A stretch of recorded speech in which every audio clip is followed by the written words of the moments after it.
Welcome to the fifth and final week of our Start with Questions book club. I'm Karen. I'm Sarah. And I am Bradley. Special guest this week. For those of you who have been following along, you know that each week we've been reading a chapter from our book and getting together to share passages we're excited to talk about with each other and connecting it to our teaching. We are so honored to have Bradley joining us this week. Bradley, I was wondering if you could start by introducing yourself. I teach Stream at my current school. Prior to that, and I'm in Bangkok, Thailand now. Prior to that, I taught public elementary school STEM lab for 10 years. 10 years as STEM lab in Houston, Texas. Before that, I was a classroom elementary school teacher, taught a little bit of everything: second grade, third grade, fourth and fifth grade, first grade, whatever. So, yeah, really excited to be here. So thrilled to have you here. This week's story is what were your struggles? Sarah? Yeah. What's the story? And so who's our theorist? In What Were Your Struggles, we get to see the classroom of Janet, who is a sort of fourth grade, science content teacher, and is working with her fourth graders on a project around force and motion. They've made digital models, they've made physical models to try to just show these concepts they've been working with. And towards the end of the project, Janet asked them to reflect on what it's been like for them, what the learning has been like for them. And an important part of that reflection practice is that she handwrites prompts for them to think about. And so they're all responding to these sort of handwritten prompts from her that ask them about just sort of what they learned, how they felt about using coding as part of that learning. And then one of the questions around sort of what were your struggles? What was this process like for you? What were the places where it was hard? And we get to hear some of the students' just really beautiful responses around struggling to just figure something out, to model a specific part of force and motion, what it felt like to finally get it, how frustrating it was when they weren't getting it. So in that private space for reflection that Janet creates, they're able to just be very honest and direct about their processes of creation in really beautiful ways. And we pair this with Sherry Turkle's book Alone Together. Sherry Turkle is a psychologist and sociologist who had sort of long studied ways in which computer mediated environments provided rich opportunities for young people to sort of engage in identity work, and was really interested in sort of how those interactions contributed to young people's sense of their identity. But Alone Together was prompted by some concerns that she had around seeing how what she calls sort of networked technologies were impacting young people's sense of themselves, ways of interacting with others, ways of thinking about themselves.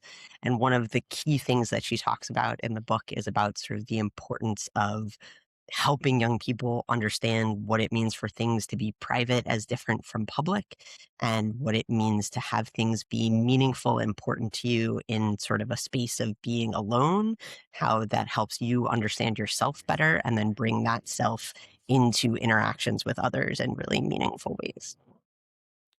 Beautiful.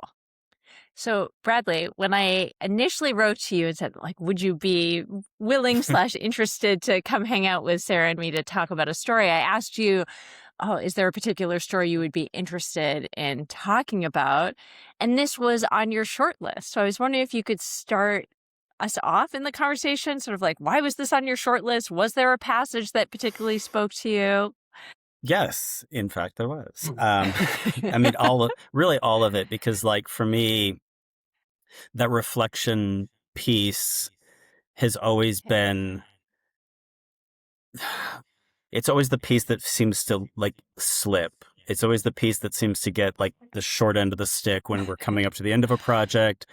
And, it's just we're going to cram it in at the end, and it doesn't, I'm always struggling to make it feel valuable. But, so in the book, this is, at the page, it's bottom of 194, carrying on to the next page.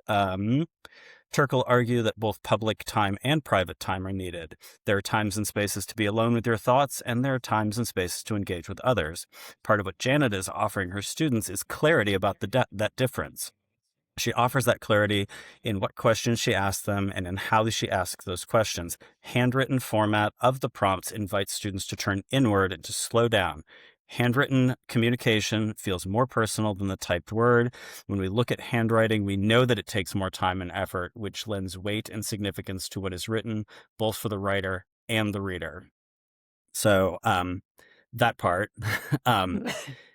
Really all of it, but like, because that's how I've always done it in my classroom is, yes, we have all these digital tools, but more often than not, any reflection that we do is a handwritten exercise. Now, I don't always handwrite the prompt. A lot of times it is a slide that they're looking at, but those same kinds of questions, and they're writing it in, a journal or on some kind of, like an exit ticket type thing. And I really appreciate it. And I hadn't really thought about it that way when I first read the chapter. I was like, yeah, that part about how handwriting, it does force you to slow down, does force you to, really think about what you're putting on the paper rather than just, typing and auto complete sentences and whatever. That handwriting really struck me and was like, yeah, because I handwrite a lot of stuff. So that was like, yeah, that's why I handwrite, is it's like it's reflective. That's why I do that. I love the power of the handwriting for the person who is doing the reflection, but I was surprised when sort of these artifacts were initially collected from this particular teacher, the way in which it invited me as the person who is making sense of the reflection into a different type of relationship with the learner. That when I first saw these materials from this teacher and I saw these like almost cartoon-like representations of the student who was really frustrated or the student who had figured something out, this student could have easily written a sentence that was like, I felt frustrated. But to see this cartoon of the student destroying the laptop out of frustration, that was just so much more evocative for me and sort of invited me into their process in a different way. So I liked that sort of reciprocity, maybe, of, okay, they engaged in a type of representation of how they were feeling, and then I sort of encountered it, I think, in a different way than had it just been words, had it just been typed or whatever. So I just like love that multimodality piece of it. Yeah, you definitely see a lot of when I like think back over years and years of student journals in all kinds of semi-legible script going all over the page.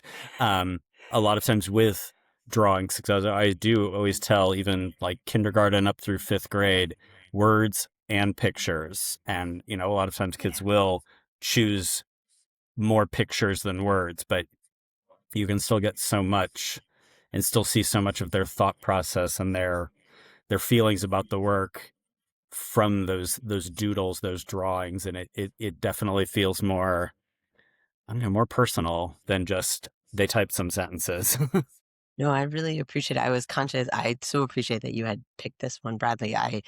As I was reading it, I was like, I feel like this is one where there's stuff that I just do just because it was in, like I do it because it from Janet's classroom, from Alone Together, which I read long before we were working on this project when I was teaching 1st grade, that I'm just like, oh, these ideas, like I do things. And then as we've been talking about, I'm like, there's so many other things that I would love to do that I'm not doing, that like, these are such beautiful ideas around the, like having students, inviting them to draw as part of reflection, as a way to express sort of themselves and their process. I think that you would really like, I would see things about them. I think there were like a few things that I was so especially moved by. And I think one of them, like the handwriting, was something that I was just like, I really took that as so powerful. So I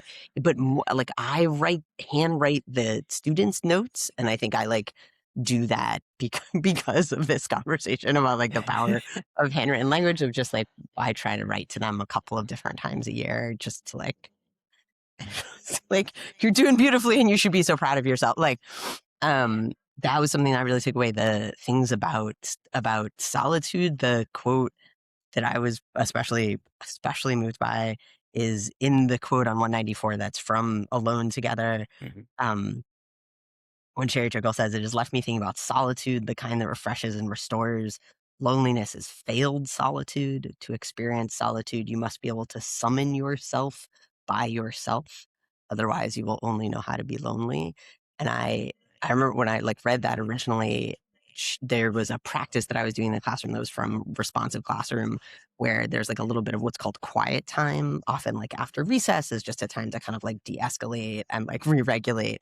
And I stopped calling it quiet time and I started calling it moments of solitude because of this, because I was sort of like, it's not, we are quiet and that is important, but it's not actually the purpose. The purpose is to have this time where we are just with ourselves and comfortable with ourselves.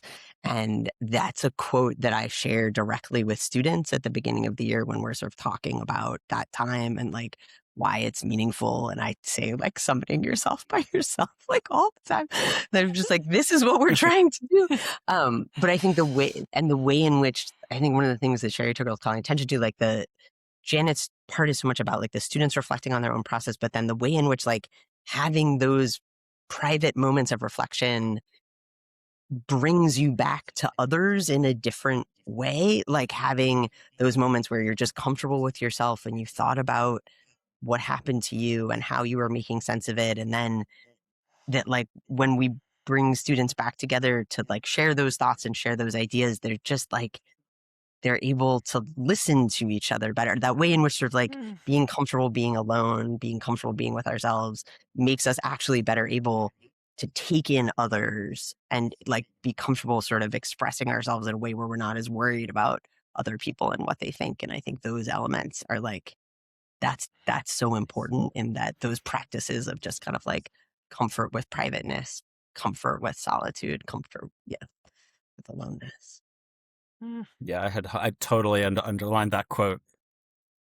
Scribble, scroll. Yes, that one. Yeah. Loneliness has failed solitude. Yeah.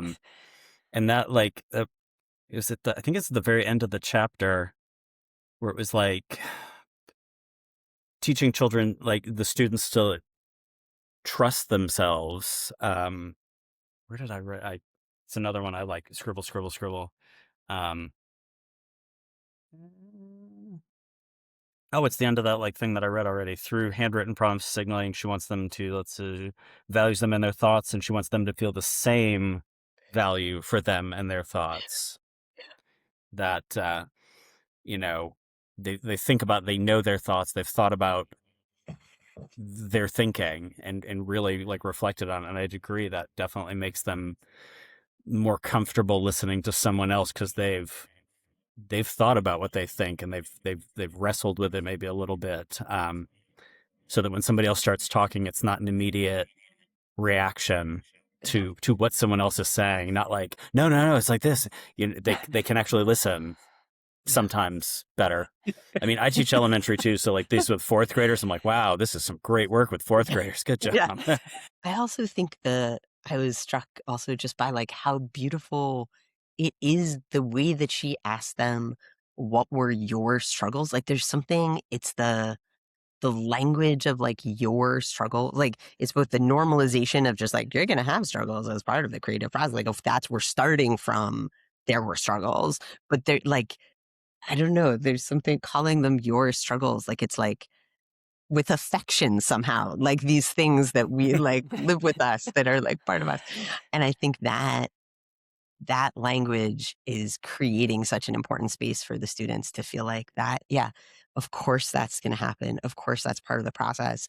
And then that's something to not shy away from or worry about or pretend didn't happen, but actually to like snuggle up next to you and think more about and talk more about and express more about. And I think that that idea is like is really powerful. And I think I just want to continue to think more about how to create space for that relationship, like that way of talking about struggle in the classroom.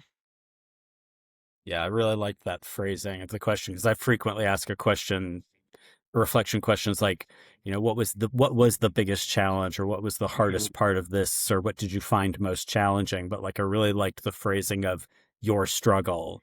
And I agree. It totally makes it feel like it's going to happen, and let's get cozy with our struggles and really thrash it out. Anyway, yeah, the reflection, it's so valuable when you are able to make it happen, because you do see it gives you insight into your students, and it helps you to understand them better, which makes it a little easier maybe to support them the next time they encounter whatever that next struggle might be. You kind of understand their thinking, how they're going to react when they run up against something challenging. You can, maybe head it off if you're lucky. Oh, it looks like you're struggling, and I see you're about to cross a line. How about this? Or, you can maybe intervene, or, suggest they take a break, or whatever strategy works for that student. But it gives you so much insight into them, not just as students, but like as people. And it really helps with like building that trust and those relationships that you really need with your students, regardless of how old they are, whether they're in kindergarten or pre-K or up to fifth grade, and even going forward, middle, high, college, I assume. So, I mean, it's just so important. And also it's important for them, like the quotes in the book said about, teaching them to trust themselves, not just like, I did the thing, check, I got my grade or my score.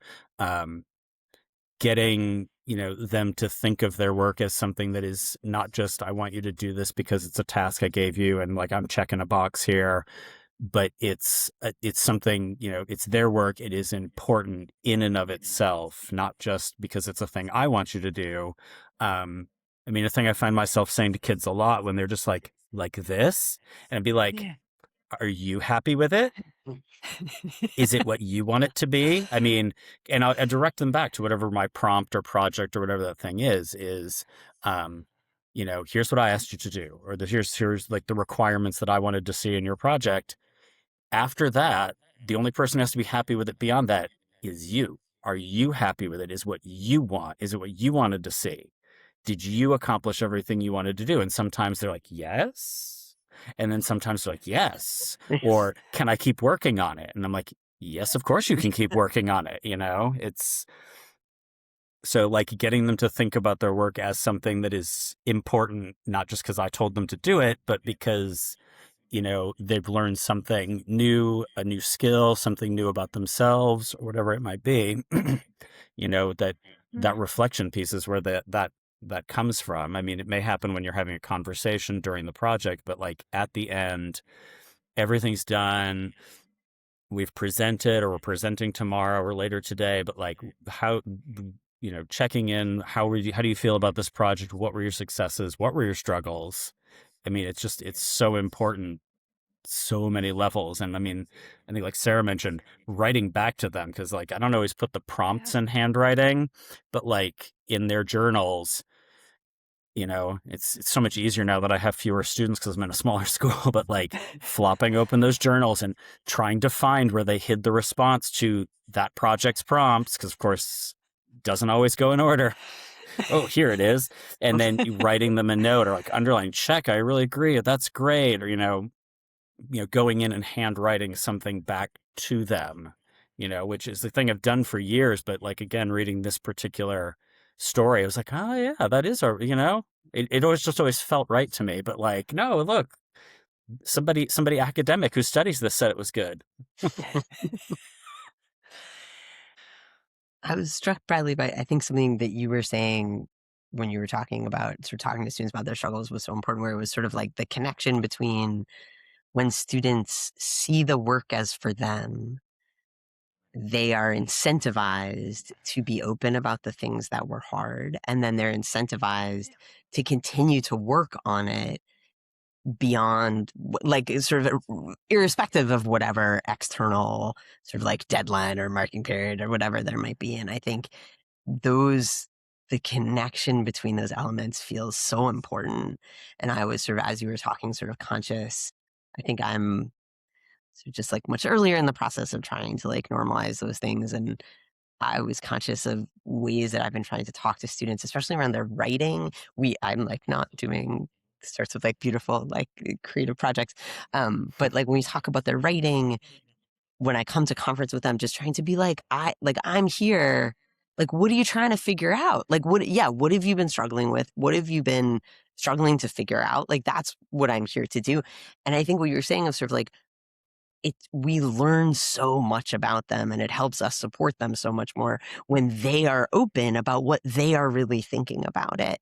Like, not what I think about it, like, it matters some, but really not like hugely. And like what you think about it, what you were trying to do, what you think about what you were trying to do, what you feel like was working and wasn't working. Like, I learned so much about you, so much about how to help you grow in the ways that really matter when there is space for you to say that. And I feel conscious of like, I'm trying to have those conversations, and I see the ways in which they're like a they're like a culture shift. They're not like natural and normalized yet. And students are still kind of like, what? Like, I don't know. Like, what you're asking me, like what I think about it. Like, what, like, why are you asking me? I'm like, no, I really, really want to know what you think. So I've so appreciated the ways you were sort of like connecting those pieces. And I think that is so important. And it takes time to get comfortable, to help them really believe, that's really what we want to know, is like what they think, and what they, what they think it's important to try to do in a different way. Yeah, for sure. It does take a while for them to be like, what do you think? Like, to break away from it like this? Is this the Yeah. right answer? It just, it takes, and that's, I guess, I realize that's where I'm really lucky and have been really lucky for a long number of years at this point, where I've had so much freedom to, like, I don't have a curriculum. I just do whatever. Somebody lobs some vague standards in my direction. It's like, here are your standards, go for it. And I'm like, okay. So, I mean, I know I've been lucky to be able to experiment and try and tinker and, but also build relationships with students over a period of years, because I would get them in pre-K and kindergarten, and then I get to see them all the way through. And so now I'm in a new place, which is kind of like starting over, because like I just met everybody this year, but like it's already so exciting to see, like, okay, I see that one's going to be really interesting when they get to like second and third grade and they start doing some of these more intense projects. That one's going to do some great stuff, and this one's going to be, so it's really exciting to get to start that process again. That's just for me in my situation, but it's so exciting to bring that kind of teaching to a new place. So, Karen, how do you think about some of these things about sort of like normalizing the struggle and like making space for reflection? What does that look like at the university level? And like, how do you, and also like, do you see the same, how do you respond to like things around students, how students engage with you trying to put those things out Well, being at the Graduate School of Education, there is just sort of a cross-school commitment to reflection. I feel like there's kind of a running joke with the students by the time they graduate, where they're like, all I did was reflect all year. Yeah. Which I'm like, great, there's no learning without reflection. That's my mantra. And so like I'm glad you're experiencing that in every context. But it is striking, going back to the earlier point of like reflection is often the thing that gets cut, that many of our students haven't had the opportunity for sort of ongoing reflective practice. And so that I love that as a sort of place and space to do that type of work. It's also interesting. One of my classes is sort of jointly offered as an undergraduate course, and for computer science majors overwhelmingly. And when I was a computer science student, there was none of that. Like, we did not do. So it's like I appreciate both their initial discomfort with it, but their willingness to dive into it. And one of the things I love about this chapter and about Sherry's writing and what this teacher is doing here is that like reflection can happen on different scales and different degrees of public private. And so I love sort of tinkering with those design levers that it like, yeah, it can be quiet and personal and private, and you can also reflect in more public ways. I think that like the privacy, and I feel like I'm maybe sometimes like more on one end of just like valuing the privacy, the like it's not for show. But I think that it does, and I think sometimes that leads me to fail in respecting needs that are about needing to show and needing to have public recognition. So it's not like that's not great.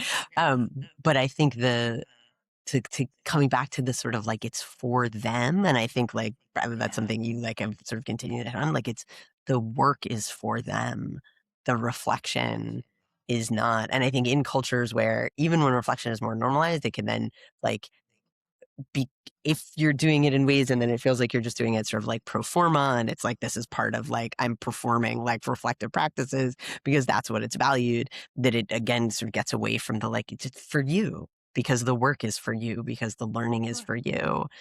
And that's what we as teachers like are,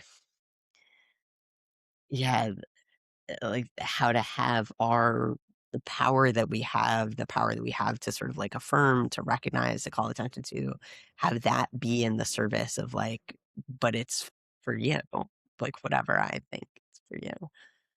You know, a thing, you know, I always like to tell my students is, this, and this goes, to my wife, Kimberly, her thing is, your education is for now. It's not for later. It's for you to do things now, whether that is like share ideas or express, share your learning, express your feelings, make things that are personally meaningful to you.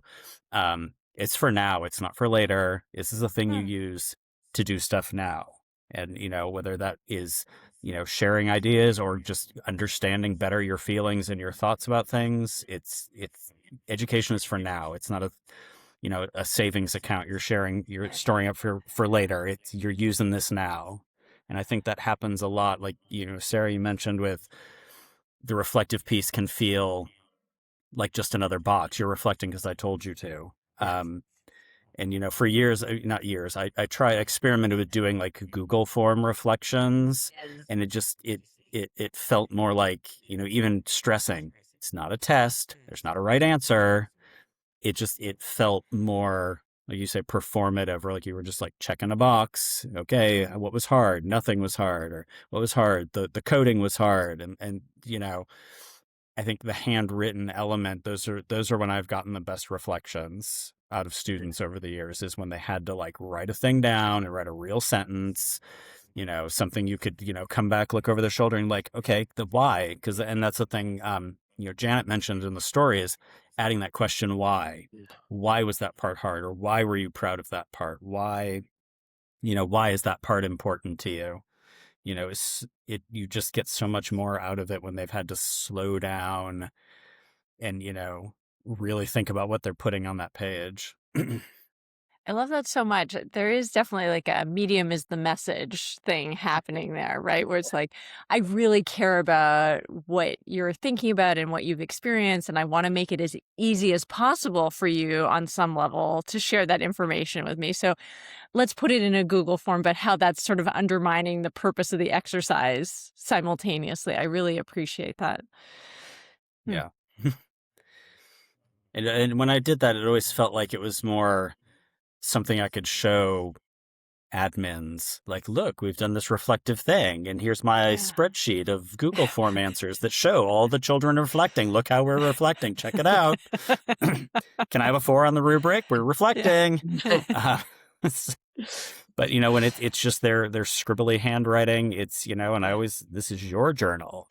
When you think about all of the journals you've seen over the years, do any surprises come to mind? Like, what memories do you have of what kids did with these journals, how they occupied these spaces? Yeah, I mean, I really enjoyed how you could see their personality. You could always see, just looking at the covers, that kid's into Minecraft, that's into Minecraft, that kid watches lots of YouTube memes, that kid, you could always see what a kid's kid's personality was all over the cover, whether it was like little unicorns and hearts and stuff, or Minecraft play characters or superheroes, whatever their thing was, it was right there. And then as you would flip through, seeing their drawings of what they imagine a project's going to look like when we would do, cardboard arcade or something, and trying this elaborate like pinball machine that it would have hundreds of moving parts. And it's like, we've got 4 days for this. You think that's enough? Like, I think maybe we need to simplify a little. What do you think? Oh, yeah, let's try to dial that back a bit and make it more workable. But I love your ambition. Great job with that. But it's just, and that's, like I said before, that's where I always saw the most actual meaningful reflection. I mean, some kids, of course, especially at elementary, they approach it like it's just another test, or I'm just writing more sentences because somebody told me to write sentences. But, getting that is where kids really would, kind of open up, because again, it's in a space that they know is for them. It's not a spreadsheet that everybody's looking at or Google form everybody's looking at. It's my journal answering the question for me. And again, that's it. There were always so much personnel, and there were so many, because it was always the ones that I loved the best that kid always wanted to take theirs home. Is, if you don't want it, leave it here. Maybe I'll use it as an example or something. But of course, always the best ones. Yeah. That kid was like, mine, and off they go. It's like, yeah. I'm glad you love your journal, but I would really love to have that as an example. I think I was so struck as you were talking, like, I know the ways in which, Bradley, you're like creating the projects you're creating are specifically created for space for students to express who they are. But I think in the way you're describing those reflective practices, because of the handwriting, because of the language you're using to invite them into it, that the reflective practices are letting students express who they are. And this is like, it's private, it's for them, but somehow in that space, we see more of their real self. And to go back to something you said earlier, and that I just feel like every day, like, I can do better in my work as a teacher. I can do better in my support of them in their growth and learning when that real self is expressed in like their thinking and their personality. And so those forms in a way that, like, not unsurprisingly, like a Google form does not allow you to like feel like it really expresses yourself. Those forms that allow them to express their true selves and see more of who they really are, that is so helpful. That is so helpful to us as teachers. I think it does also feel better to them and reinforces the, like, this is for you. This is a place where you've shown something of yourself, but it helps us so much, like that. Yeah. Like, I feel like there are days where I'm just like, I just want to know what you really think. Like, that is all I want. Like, cut the bullshit. Like, just tell me what you are really thinking about whatever it is, even if like this math problem or like this story, just tell me what you really think. And then we'll go from there. And then like, that's the real place where we can go. I also imagine it's hard for kids, because to what extent have they been earnestly asked that? And so certainly Not often enough. not often enough. And I feel like by the time I see them, there is just so much like unlearning, so much sort of recognition of all the questions that they have not been asked over time. So I just like, I'm very grateful that you are creating the space to ask those questions, even if you're maybe not getting responses on the first time. But I feel like if you stick with it, right? Yeah. Yeah. You just keep asking. Sometimes it takes years before they start really, trusting that you're going to that their ideas matter, because they don't. Even, I know in my old district in Houston, it was a big push to get more writing in all core subject areas, not just language arts, but writing in science, writing in math. But that writing was always practice expressing correct answers or explaining correct answers, which, and there's nothing wrong with being able to explain weathering and erosion in writing, but the when in Janet's project about force and motion, they've learned all those skills and they've made projects that go physical and digital projects that go with those skills. But then they also have that writing that is about the process and their relationship to the work they created and how they felt about it, what they liked about what they did, their successes and their struggles. What did you find challenging here? How did you overcome that challenge, or what did you try to do? What were your strategies? And it's even when they start put the traditional classroom practices, when they start pushing writing, a lot of times it is just writing in the service of correct answers. Anything else from this story that's lingering with us that we haven't had a chance to talk about yet? I loved it. I thought it was a great story. It's one of my favorites. I mean, I loved all the stories. They're all great. But like, that was one where it was like, a lot of them, it's just like, yeah, that is great. I love that idea. That's, but I saw in a lot of things I've done with this, like, got me thinking about things I do, but got me like thinking about them in a slightly different way, or thinking about them, I don't know, more deeply perhaps. But so I loved this book, this particular story in particular. So Thank you for the opportunity to talk about it again. Yeah. So grateful to have you join us for this, our last book club session, thinking about this wonderful classroom. So thank you. Thank you.